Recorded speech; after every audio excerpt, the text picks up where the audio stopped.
आप दलितों को वोट बैंक की निगाह से देखते हैं, इसलिए कुछ बोलते नहीं। इसीलिए मैं कह रहा हूं ना, देखो बांग्लादेश में एक दलित नौजवान को कैसे जला दिया गया।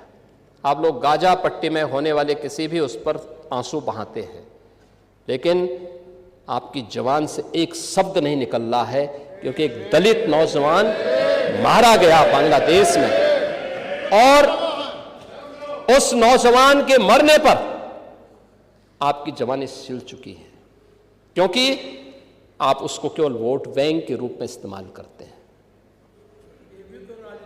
ये राजनीति नहीं है पांडे जी, ये राजनीति नहीं है, ये वो सच्चाई है जो आपकी तुष्टीकरण की नीति है, जिसके कारण बांग्लादेश बना है।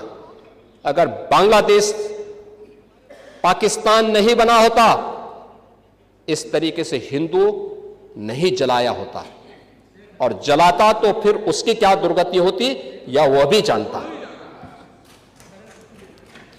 ये सुरक्षा की गारंटी, वहां मारे जा रहे हैं हिंदू, आप लोग नहीं बोलेंगे। एक कैंडल मार्च निकाल के चलते हैं गांजा के मुद्दे को लेकर के, लेकिन पाकिस्तान और बांग्लादेश में हिंदू मारा जाता है तो आपके मुंह बंद हो जाते हैं, क्योंकि मरने वाला हिंदू है, दलित है, आप बोलेंगे नहीं। और यही सच्चाई है। निंदा प्रस्ताव पारित होना चाहिए, और यह प्रस्ताव नेता विरोधी दल की तरफ से आना चाहिए। इस घटना की हम भर्त्सना करते हैं, और बांग्लादेश सरकार को इस बात की चेतावनी देता हूं, और इसीलिए हम कह रहे हैं नोट करना, ये चीजें होनी चाहिए, और हमारा भी प्रयास होना चाहिए। जब बांग्लादेशी को यहां से निकालेंगे और रोहिंग्या को यहां से बाहर का रास्ता दिखाएंगे, तो उनके समर्थन में मत आना। 12 FSL लैब ये बी ग्रेड की बन चुकी हैं, 6 अन्य FSL लैब्स बन रही हैं। हर जिले में 2 फॉरेंसिक वैन हम उपलब्ध करवा चुके हैं एविडेंस कलेक्ट करने के लिए, और इस पर कार्य हो रहा है। सेफ सिटी के लक्ष्य को हमने प्राप्त किया है, इस पर कार्य हुआ है। UP SSF special security force 6 वाहिनियों का गठन हो चुका है। PSC जिस पर हर यूपी वासी पहले गर्व करता था, समाजवादी पार्टी ने उनकी सभी कंपनियों को नष्ट करने का प्रयास किया। हमने 34 कंपनियों को जो समाप्त हो चुकी थी, इन्हें फिर से पुनर्गठित किया है और उनकी भर्ती की प्रक्रिया को पूरा बनाया है। और अब तो 3 महिला PSC की बटालियन भी वीरांगना उदा देवी के नाम पर, वीरांगना झलकारी बाई के नाम पर और वीरांगना अवंती बाई लोधी के नाम पर उत्तर प्रदेश के अंदर गठित हो चुके हैं। इन पर कार्रवाई आगे बढ़ चुकी है, और इसीलिए उत्तर प्रदेश अब ये नया उत्तर प्रदेश है। ये सब करने का परिणाम, आज देश का कुल मोबाइल फोन का जो भी प्रोडक्शन होता है वो यूपी के अंदर बन रहा है। 55% यूपी के अंदर बन रहा है। जितने भी इलेक्ट्रॉनिक कंपोनेंट बन रहे हैं उसका 60% यूपी के अंदर बन रहा है। और आज यूपी के अंदर ईज ऑफ डूइंग बिजनेस में देश के अंदर यूपी टॉप अचीवर स्टेट के रूप में अब यूपी जाना जाता है। यह है यूपी की नई पहचान। आज राष्ट्रीय शिक्षा नीति, skill India, startup India, stand up India, ये युवाओं की स्किलिंग के लिए और युवाओं को बेहतर भविष्य देने के लिए प्रभावी ढंग से सरकार के द्वारा इसे आगे बढ़ाया गया है।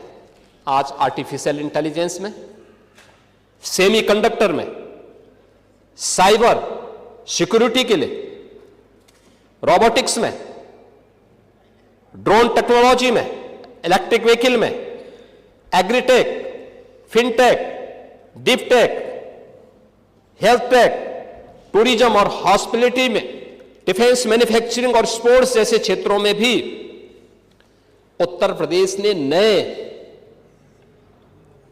गंतव्य प्राप्त किए हैं और तेजी के साथ उत्तर प्रदेश अब आगे बढ़ चुका है। महोदय, यूपी के अंदर जो प्रयास प्रारंभ हुए, यूपी जैसे राज्य में इतनी फर्टाइल लैंड, इतना अच्छा जल संसाधन, लेकिन टेक्नोलॉजी नहीं देते थे, अच्छा सीड नहीं देते थे। कल किसान दिवस था, किसानों के मसीहा चौधरी चरण सिंह जी के 123वीं जयंती के अवसर पर एक कार्यक्रम विधान भवन के सामने भी हुआ था, और मैं समझता था कि नेता प्रतिपक्ष और हमारे विरोधी दल के भी सदस्य उसमें भाग लेंगे, क्योंकि चौधरी साहब तो प्रदेश के नेता थे, देश के नेता थे। आप उस कार्यक्रम में नहीं थे, आएंगे भी नहीं आप लोग, क्योंकि आप लोग तो हर एक कार्य को आप वोट बैंक के नजरिए से देखते हैं।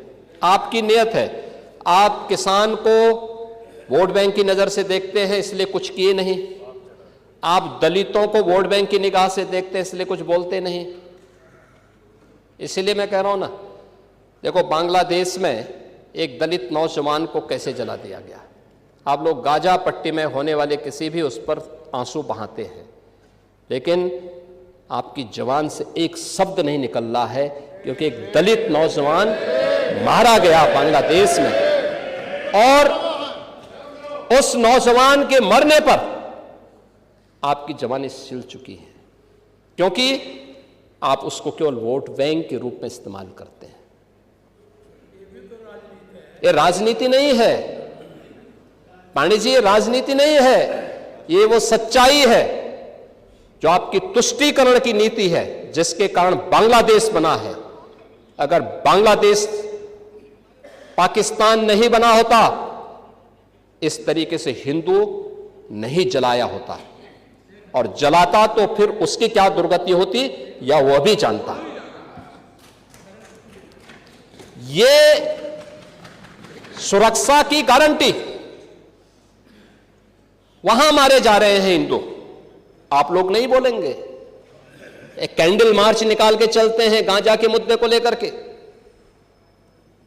लेकिन पाकिस्तान और बांग्लादेश में हिंदू मारा जाता है तो आपके मुंह बंद हो जाते हैं, क्योंकि मरने वाला हिंदू है, दलित है, आप बोलेंगे नहीं।